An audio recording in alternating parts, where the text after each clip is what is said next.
कि भारतीय जनता पार्टी को जीतने का सबसे बड़ा श्रेय इसलिए जाता है क्योंकि नरेंद्र मोदी जी भारत में नहीं है। इस देश में इस समय चुनाव के दौरान दो मीडिया काम कर रही है, एक गोदी मीडिया है और एक निष्पक्ष। पूरी तरीके से बड़ा क्रूर पार्टी हो भैया, लेकिन ये कैसे जीत गल अब ये तो हम नहीं समझ में आवत। संविधान से, संविधान में जो चुनाव की प्रक्रिया है इसमें बहुत सुधार की जरूरत है। देखा अपने आस्तीन में जो छुपल साफ हुमन, यानी जो कांग्रेस में बैठल भाजपाई नेता हुमन, उनके पहले बाहर करे लड़े। कांग्रेस विकल्प हमारे दिमाग में नहीं रह गल। अब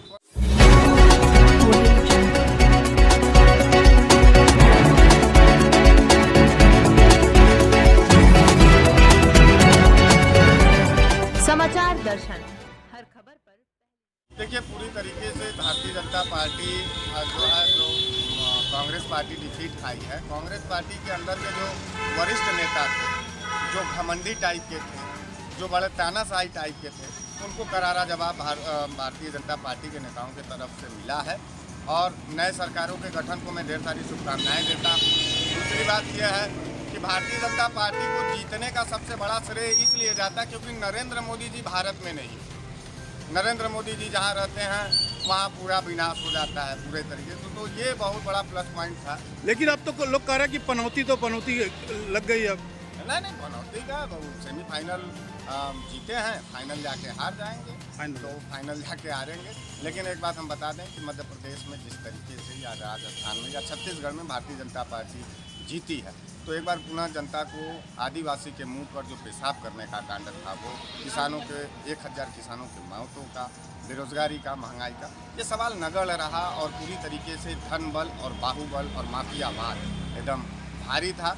लेकिन मिश्रा जी, हम आपकी बात को काटा तली और बात करे थे एकदम भोजपुरी में देखा जाए तो अभी एक जगह का कल नतीजा आवे वाला भी है। नहीं वो आई तो छोटका दे करके बड़का को लूट ले गई भाजपाई, और भाजपा पूरी तरीके से बड़ा क्रूर पार्टी हो भैया, लेकिन ये कैसे जीत गल अब ये तो हम नहीं समझ में आवत हो। लेकिन नरेंद्र तो कांग्रेस फिर से मंथन करी गए पर मंथन चिंतन का मामला नहीं हो। कांग्रेस के देखा अपने आस्तीन में जो छुपल साफ हुमन, यानी जो कांग्रेस में बैठल भाजपाई नेता हुमन, उनके पहले बाहर करे के पड़ी। तो इशारा कहाँ हम मिश्रा जी? तो इशारा हमार हर जगह हो, पूरे देश राष्ट्रीय लेवल पर पूरे कांग्रेस में कम्युनिस्ट और भाजपा के बड़े नेता जो वहाँ अंदर बैठल हुआ, जो हमने जैसन जो नेतन के आगे बढ़ा ही नहीं देते।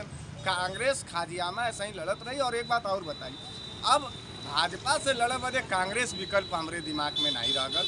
अब कोनो नया ताकत उभरे के चाहिए। जौने तरीके से कमलनाथ जी जो अखिलेश बोलने रहे ना समाजवादी पार्टी के राष्ट्रीय अध्यक्ष जी के, आज ओकर जो है ना दंश अब कमलनाथ जी झेले लेन और कमलनाथ जी के अब राजनीतिक संन्यास ले लेवे के चाहिए।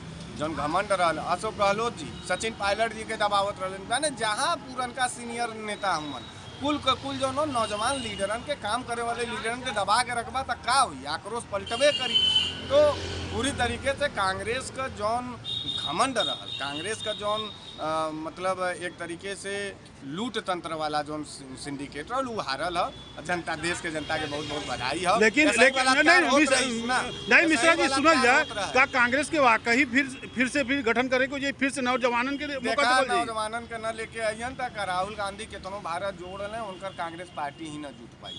कांग्रेस पार्टी पूरी तरीके से एकदम दक्षिण जा चुकल हो और दक्षिण लगले के बाद जो ना अभी भी अगर होश चेत न करिए, ऐसा ही भाजपाइयन के ज्वाइन करावे और ऐसा ही जो ना कि पूरा जो ना कि कम्युनिस्टन के ज्वाइन करावे। जब से ही भाजपाई नेता और जब से ही कम्युनिस्ट पूरा नेता बैठल हुआ कांग्रेस में, हर जगह कहीं जगह माने दक्षिण भारत के छोड़ दा, दक्षिण भारत भाई देखा पढ़ल लिखल राज्य स्टेट है सब, यहाँ धर्म और जाति का जहाँ लड़ाई चलत हो वहाँ तू जो ना कि केतनो क्रूरता दिखा लेबा फिर भी तो के धर्म और जाति के नाम पर वोट मिली। यहाँ विकास का मॉडल खड़ा करे के पड़ी।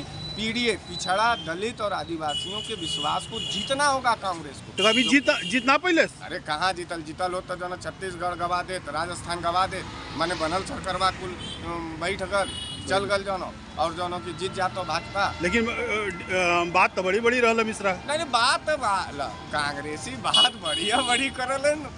एक कहावत हो हमने किया कि नाम बड़े और दर्शन छोटे है। तो यही कांग्रेस का कल्चर होगा। नाम बड़ा करे के साथ साथ दिल बड़ा करे के पड़ी। इंडिया गठबंधन के लेके लड़ल होते, काहे नहीं अखिलेश जी के लेके लड़लन, काहे नहीं मायावती जी के साथे जाकर के लड़लन, जाके लड़ल होते तो मध्य प्रदेश में सरकार बनल हो। अब वहीं वहाँ घमंडा बा कि नहीं हम ही सबसे बड़का, तो जा तू बड़का हो गया, भगवान और जनता बना देले सबसे छोटका, अब जाके घुमा लॉलीपॉप लेकर के। देखिए,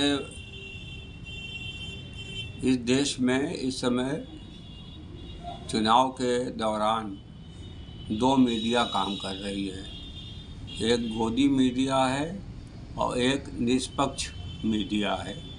तो मैं ये कहना चाहता हूँ कि आज के चुनाव के माहौल देखते हुए मुझे टी.एन. शेषन साहब की याद आती है कि चुनाव आयोग को कितना निष्पक्ष चुनाव कराना चाहिए। जिस तरह से मध्य प्रदेश में 27 तारीख को बैलेट पेपर खोल दिए जाते हैं, आज सुबह की घटना है, पानी फेंक दिया जाता है बैलेट पेपरों पे। इन सारी घटनाओं को देखते हुए जो चुनाव के रुझान आ रहे हैं, सुबह कुछ था अभी कुछ है। लेकिन इस बीच एक बात कहना चाहते हैं, धर्म, अध्यात्म और सनातन, ये तीन चीज़ चलेगी विधि के विधान से और देश चलेगा संविधान से। संविधान में जो चुनाव की प्रक्रिया है, इसमें बहुत सुधार की ज़रूरत है और इस आज देश के माहौल में एक बात तो साफ दिखती है कि देश को संवैधानिक तरीके से चलाना, ये देश में बैठे विभिन्न पदों पे पदाधिकारियों को इस बात को गंभीरता से सोचना होगा और रुझान जो है ये 3-4 बजे तक और क्लियर हो जाएगा। लेकिन कहीं ना कहीं देखा जा रहा है कि बीजेपी अपना बढ़त बनाए हुए है।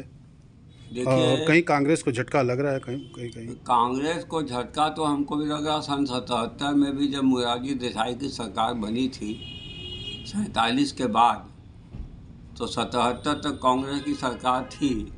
लेकिन जब इस देश की जनता ने पूर्ण बहुमत दिया और मोरारजी देसाई की सरकार बनी, तो 18 महीने बाद चुनाव हुआ था। तो फिर सन 80 में इंदिरा गांधी जी की सरकार 315 सीट से आई थी। तो पब्लिक का रुझान कब विचारधारा में सम्मिलित होगा, ये तो चुनाव बताएगा और लोकतंत्र इस देश में मजबूत है और रहेगा। मेहता जी, बात की जाए तो जिस तरह से आपने बताया कि पुरानी पीढ़ी चुनाव की बात कही, तो देखा जाए तो अभी जिस तरह से बीजेपी हर जगह अपना प्रचंड बहुमत लेके आ रही है, तो क्या इसका असर यूपी में भी देखने को मिलेगा? यूपी हो चाहे कोई राज्य हो, कश्मीर से कन्याकुमारी तक, ये देश 28-30-31 प्रांतों का देश है। विभिन्न भाषाओं का ये देश है। यहाँ पर लोकतंत्र मजबूत रहेगा तो जो भी सरकारें रहें उसको लोकतंत्र से डरना चाहिए। और हमें पहले बताया कि विधि के विधान से धर्म चलेगा और संविधान से देश चलेगा। तो क्या कहीं ना कहीं फिर से कांग्रेस को झटका मिल रहा है? कहीं ना कहीं झटका तो देखिए, आज के चुनाव के सिस्टम पर और मीडिया के दो तरह की बातों से जनता कंफ्यूज है। लेकिन जनता अपना कंफ्यूजन पहले दूर कर चुकी है। इन्हीं मीडिया वालों ने पहले 140 सीट 145 सीट तक मध्य प्रदेश में दिखाया था, तो वो मीडिया अभी तो अपना ओपिनियन रखी थी। इतना फर्क जो आ रहा है, ये चुनाव आयोग इसको देखे। जो बैलेट पेपरों पर पानी फेंक दिया जा रहा है, यह चुनाव की तारीख के पहले बैलेट बॉक्स खोल दिया जा रहा है, ये बहुत गंभीर मुद्दे हैं। तो इसके पहले भी मध्य प्रदेश में हुआ था, कांग्रेस की सरकार बनी थी, तो फिर ऑपरेशन लोटस के जरिए विधायकों को खरीद करके फिर सरकार बनाई गई थी। तो डेमोक्रेसी में ने जिस सरकार को चुना था, फिर उसको गिराना अनुचित है। तो कहीं ना कहीं लग रहा है कि जनता प्रॉपर जवाब देगी। लोकतंत्र का बैलेट जो चुनाव होता है, ये बड़ा निष्पक्ष होना चाहिए। इस पर मतलब आप बैलेट के चुनाव की मांग करते हैं? हम बैलेट के चुनाव की मांग करते हैं। जनता का जो विचारधारा है उसको ईमानदारी से स्पष्टता से दिखाना चाहिए।